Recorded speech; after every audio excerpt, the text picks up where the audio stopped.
Montante não inclui aportes em projetos de Copa e da Olimpíada. Diz a notícia, empresas sediadas no Rio de Janeiro que atuam na área de energia, de mineração, petróleo e gás, interessadas em futuras parcerias com os alemães, participaram de uma rodada de negócios promovida pela Câmara de Comércio e Indústria Brasil-Alemanha. Segundo Maurício Chacur, presidente da Invest Rio, o estado é considerado atualmente nos 3 melhores lugares do mundo para se investir. Parece um pouco bravata, mas vamos lá. Nosso estado está de braços abertos aos investidores estrangeiros interessados em ajudar na infraestrutura necessária para o nosso desenvolvimento. A segunda notícia que a gente traz é, quem acompanhou aqui o primeiro quadro do programa viu que o Hugo foi diretor do Greenpeace, né? Foi diretor do Greenpeace, conselheiro do Greenpeace, é uma pessoa muito interessada sobre sustentabilidade, que é o tema que vai dominar aqui o segundo quadro do nosso programa.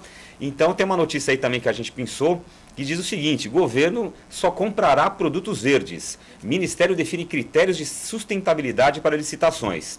Diz a notícia, o Ministério do Planejamento acaba de regulamentar a utilização de critérios sustentáveis na aquisição de bens e na contratação de obras e serviços por órgãos do governo federal. As obras públicas, incluindo toda a infraestrutura para a Copa de 2014, serão elaboradas visando a economia da manutenção e operacionalização da edificação, a redução do consumo de energia e água, bem como a utilização de tecnologias e materiais que reduzam o impacto ambiental. Para a gente falar um pouquinho dessa questão da sustentabilidade, aí que eu acho que o Hugo, eu vi aqui, a Método é uma empresa genuinamente preocupada com essa questão e eu vou pedir para ele comentar um pouquinho. Então, antes da gente apresentar o nosso quadro Banfest, que vai falar um pouco do empreendimento da Método, que é o Rocha Verá Corporate Towers, que é um empreendimento que recebeu a certificação LEED, antes eu queria que o Hugo comentasse um pouquinho para a gente como é que está essa questão da sustentabilidade. A gente viu aí o governo definiu critérios, que todas as obras terão que ser verdes. Muita conversa, pouca ação, ou bastante ação, pouca conversa. Como é que você está vendo esse quadro da sustentabilidade de maneira geral na construção civil, antes da gente ir para o Método?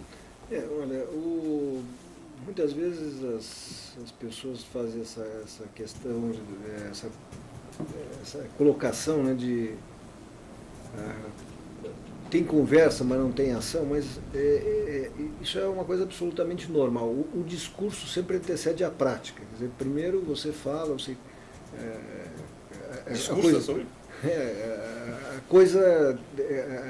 você precisa criar necessidade. Há 10 anos atrás essa questão não existia.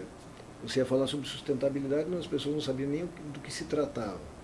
Quer dizer, hoje a sustentabilidade é uma coisa que virou... está na agenda política, é um tema que tanto está na agenda política que o governo se sente na obrigação de incorporar de alguma forma nas suas aquisições.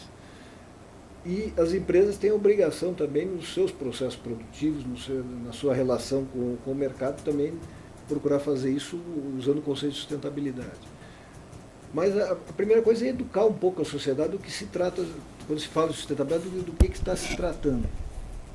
Então, e nesse aspecto, a primeira coisa que eu queria destacar é o seguinte: a sustentabilidade ela é muito enfocada em um ponto, que é a questão de meio ambiente.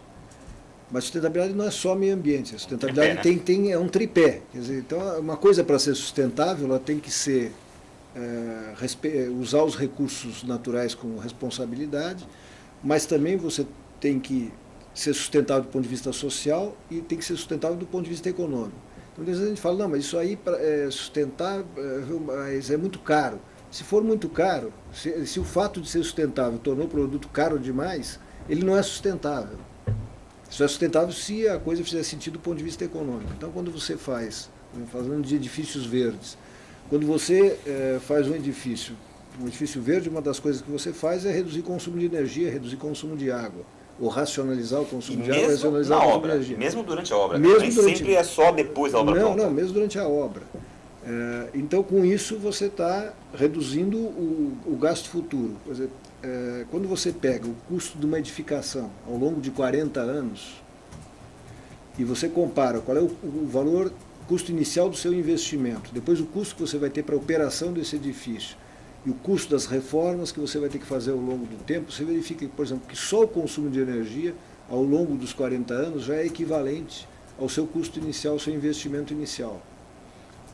Então, quando se você tem uma construção que é um pouco mais cara, porque você tem que fazer alguma coisa adicional para economizar energia, economizar água, isso se paga ao longo do tempo.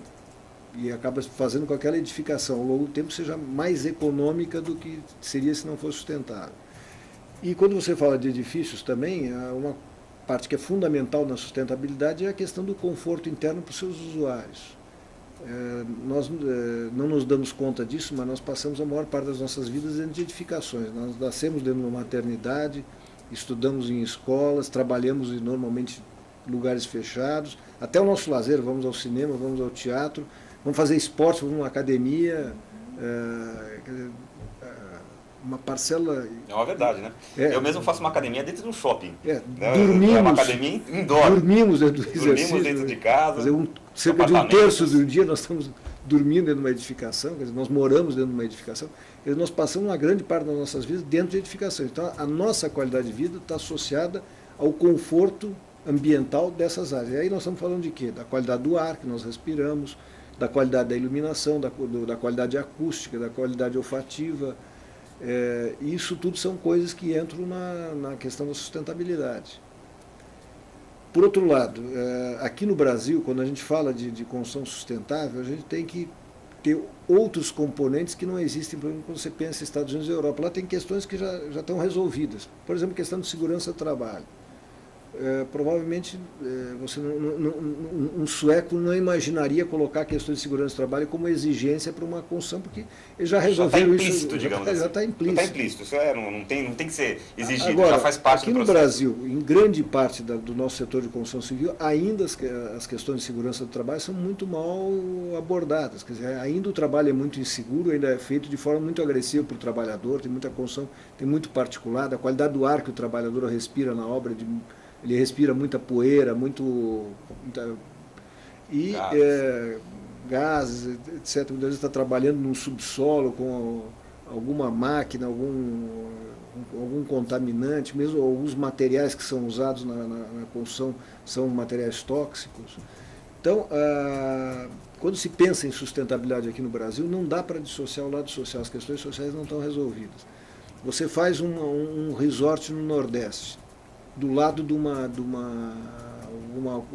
cidade, uma vila, e aí você não se preocupa com a questão da comunidade local, não se preocupa com a questão da qualificação. Então esse resort vai gerar oportunidades de trabalho que não poderão ser aproveitadas pela população local porque ela não está qualificada. Enquanto que o ideal é que você, enquanto está construindo ou planejando o resort, já começa a preparar, qualificar essa mão de obra, inclusive integrar a vida desses moradores junto a esse novo empreendimento, né? Exatamente. Ou então aqui no Brasil nós temos isso, aqui em São Paulo, mas no Rio até mais, né? Você faz um empreendimento novo ao lado de uma favela, e você ergue um muro de 10 metros de altura para esconder a favela. Quer dizer, isso obviamente não é a melhor maneira de você conviver com a comunidade local.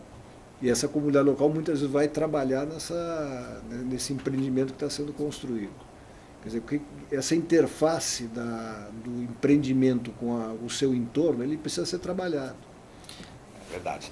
Eu vou pedir para o pessoal aí da edição colocar o nosso quadro Urban Flash aí, que vai mostrar... O Urban Flash que a gente trouxe hoje para você é uma oportunidade aqui que o Hugo vai ter para comentar um pouquinho sobre essa questão, como a método trabalha essa questão da sustentabilidade. A gente vai pegar um exemplo de um empreendimento, que é o projeto desse Rocha Verá Corporate Towers, que foi o primeiro a receber a certificação LEED Gold na América do Sul, hein? LEED Gold, inclusive vou pedir para o Hugo explicar um pouquinho o que é o LEED Gold, por que ele foi o primeiro a receber isso na América do Sul. A construção dele está a cargo da Método Engenharia, já foi concluído parcialmente, algumas torres foram entregues, falta entregar mais uma ou duas? Não, foram 3, a terceira torre acabou de ser entregue. Acabou de ser entregue, já estão todas entregues agora? Não, falta a quarta. Falta a quarta, legal.